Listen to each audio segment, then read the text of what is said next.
Il portait toujours un masque, jamais un sourire, jamais un mot de trop, juste ce regard glacé que personne ne voyait.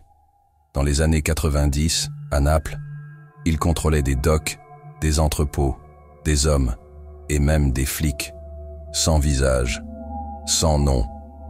On l'appelait Il Fantasma, le fantôme. Et puis un soir, il a disparu. Pas de corps, pas d'arrestation, seulement une pièce de monnaie, tachée de sang, gravée d'un F. Aujourd'hui encore, personne ne sait s'il est mort ou s'il regarde toujours depuis les ombres. On dit qu'il est né dans les ruelles humides de Scampia, à Naples. Personne ne connaît sa véritable identité. Pas de registre, pas de photos, rien. Certains affirment qu'il était un orphelin, recueilli par un vieux barbier qui travaillait pour la Camorra.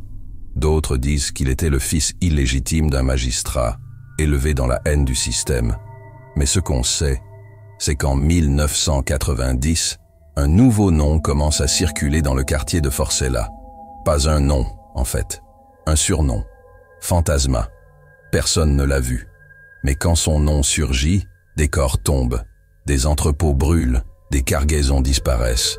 Il se déplace comme une rumeur, agit comme un virus. Il ne se montre jamais à visage découvert, toujours masqué, un masque noir, en cuir épais, sans ouverture. Certains disent qu'il est défiguré, d'autres prétendent que ce n'est pas toujours le même homme sous le masque. Mais à chaque fois qu'il entre dans une pièce, le silence s'installe. Il ne parle pas beaucoup. Quand il parle, c'est lent, précis, glacial. Il n'élève jamais la voix. Mais quand il murmure, même les chefs de clan se taisent. Entre 1991 et 1996, Il Fantasma bâtit un empire. Il ne prend pas le pouvoir par la violence, mais par la stratégie. Il infiltre les ports de Naples, contrôle les douanes, place ses hommes dans les services municipaux. Il ne vend pas seulement des armes ou de la drogue, il vend du silence. Ses ennemis disparaissent, sans bruit, sans sang. Des messages anonymes sont laissés sur les pare-brises. Toujours les mêmes mots, tu ne vois le fantôme qu'une fois, le 17 novembre 1997. Une nuit froide, un silence étrange flotte sur la ville. Les quartiers chauds sont déserts, et soudain, 3 corps. 3 de ces lieutenants retrouvés, pendus à des crocs de boucher dans un entrepôt de San Giovanni.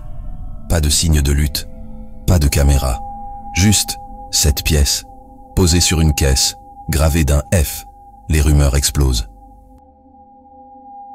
Un traître? Une vengeance? Une opération des services secrets? Et Il Fantasma? Disparu. Pendant des semaines, la police surveille tous les points chauds. Les clans ennemis s'observent. Personne ne revendique la mort des lieutenants. Puis une voiture est retrouvée, brûlée, sur les hauteurs de Posillipo. À l'intérieur, un masque en partie fondu et une pièce de monnaie, comme toujours. L'enquête est immédiatement classée. Officiellement, aucun suspect. Officieusement, tout le monde a peur. Même les juges refusent d'en parler. Même les journalistes n'écrivent pas son nom. Les années passent, mais les histoires restent. Certains disent qu'il s'est fait refaire le visage et vit aujourd'hui à Saint-Pétersbourg, sous un faux nom. D'autres pensent qu'il a été recruté par la CIA, qu'il mène des opérations clandestines en Afrique ou en Asie. Une théorie plus folle affirme qu'il n'a jamais existé, que Il Fantasma n'était qu'un mythe, un symbole, inventé par plusieurs familles pour instaurer la peur. Mais une autre version, beaucoup plus troublante, affirme qu'il est encore là, qu'il écoute, qu'il regarde et qu'il attend le bon moment pour revenir. Un ancien flic, aujourd'hui en exil, affirme avoir croisé son regard. Une seule fois. C'était pas un regard humain. C'était comme si tu regardais dans un puits sans fond. Il savait déjà ce que t'allais faire, ce que t'étais, ce que tu cachais. Un ancien membre de clan, aujourd'hui repenti, jure l'avoir vu sans masque. Il était jeune. Trop jeune pour ce qu'il faisait. Mais il dégageait quelque chose. T'avais envie de fuir, même s'il ne te disait rien. Et un vieil archiviste, obsédé par l'affaire, a recueilli des dizaines de témoignages, tous différents. Mais tous concordent sur un point. Il n'était pas comme les autres. Aujourd'hui encore, en 2025, à Naples, certains refusent de prononcer son nom. Les nouvelles générations l'ont oublié.